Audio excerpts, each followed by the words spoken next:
добросовестно выполнять. Mikhail Gorbachev, who was lauded in the West as the man who helped bring down the Berlin Wall and end the Cold War without bloodshed, but was widely despised at home, has died, Russian news agencies reported. He was 91. After decades of Cold War tension and confrontation, Gorbachev, the last Soviet president with a distinctive port wine birthmark on his head, broke with the past. He helped to remove the Iron Curtain that had divided Europe and bring about the reunification of Germany.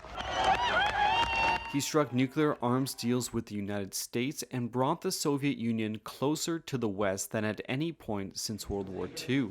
Gorbachev struck up a rapport with the West and with Ronald Reagan, the hawkish US president who had called the Soviet Union the evil empire. Together, they negotiated a landmark deal in 1987 to scrap intermediate-range nuclear missiles.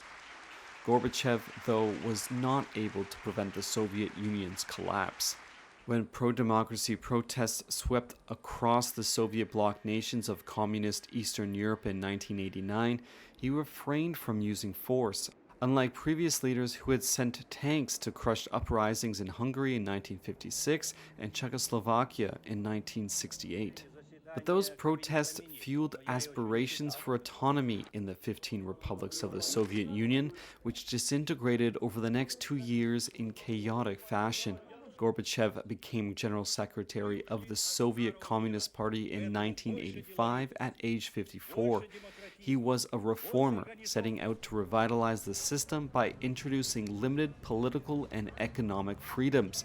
His policy of glasnost, or free speech, allowed previously unthinkable criticism of the party and the state, but also emboldened nationalists who began to press for independence in the Baltic republics of Latvia, Lithuania, Estonia, and elsewhere. While he was celebrated in the West, many Russians never forgave Gorbachev for the turbulence that his reforms unleashed, believing it was too high a price to pay for democracy. And in the final months of his life, Gorbachev has seen much of his legacy destroyed as President Vladimir Putin's invasion of Ukraine has brought sanctions on Moscow and talks in both Russia and the West of a new Cold War.